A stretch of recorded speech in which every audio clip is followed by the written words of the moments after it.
490 BCE. The Aegean Sea shimmered under the summer sun. On the horizon, black shapes appeared.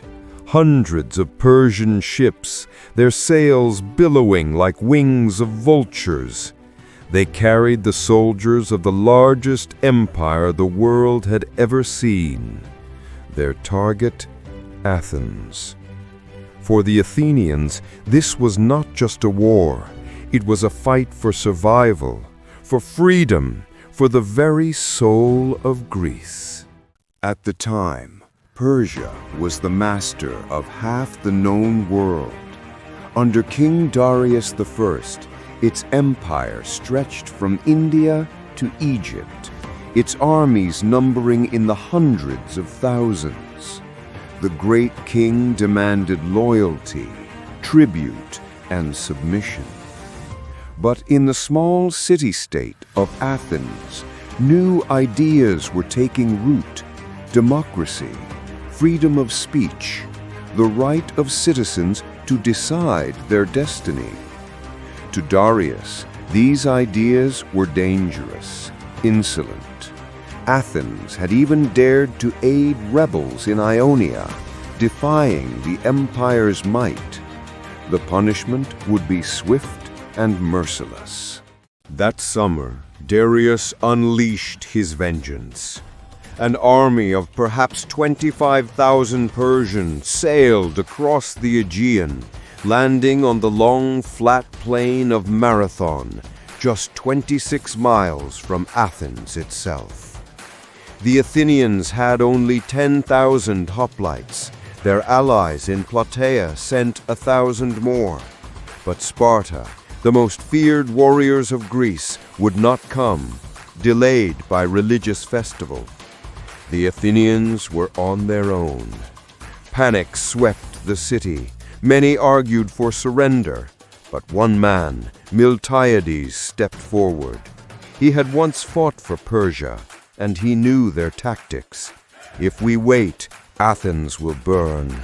If we fight, we may yet live free. The decision was made. Day after day, the Athenian army marched to the plain of Marathon. The sun blazed, their bronze armor heavy, their sandals cutting into the earth. Yet they did not falter. On the high ground overlooking the plain, they took their stand, watching the endless waves of Persians spread below. For nearly a week, the two armies stared each other down. Neither side dared move. Then, on the morning of September 12th, Miltiades gave the order: attack. What happened next would shock the world. The Athenians lowered their spears, raised their shields, and charged. Nearly a mile of open ground separated them from the Persian line. To the Persians, it was madness. Their archers loosed volleys of arrows, darkening the sky. But the hoplites kept running, their shields flashing, their formation unbroken. The thunder of their feet grew louder, until bronze clashed against iron. The phalanx smashed into the Persian ranks with a force like a battering ram. Spears pierced, shields slammed, men screamed and fell. The Persians tried to envelop the Greek center, where the line was thinnest. For a moment, it seemed the Athenians might break.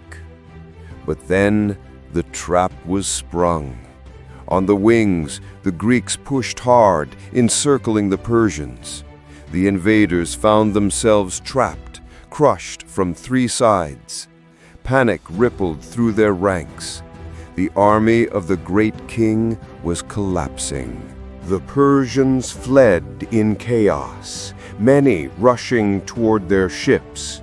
Others were driven into the nearby marshes, where they drowned in the mud. By the battle's end, 6,400 Persians lay dead upon the plain. The Athenians had lost only 192.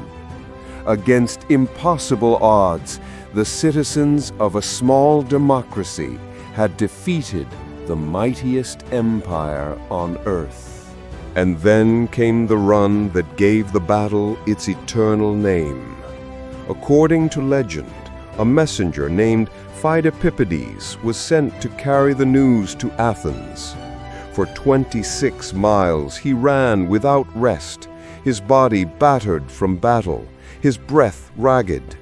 Stumbling into the assembly, he gasped a single word, "Ninikakamen, we are victorious," before collapsing and dying. And then came the run that gave the battle its eternal name. The Battle of Marathon was more than a victory. It was a statement that freedom could resist tyranny, that courage could overcome fear. Had the Persians triumphed, Athens might have been destroyed, democracy crushed before it could take root. Instead, Marathon lit a spark. It gave the Greeks confidence to stand again at Thermopylae, at Salamis, at Plataea.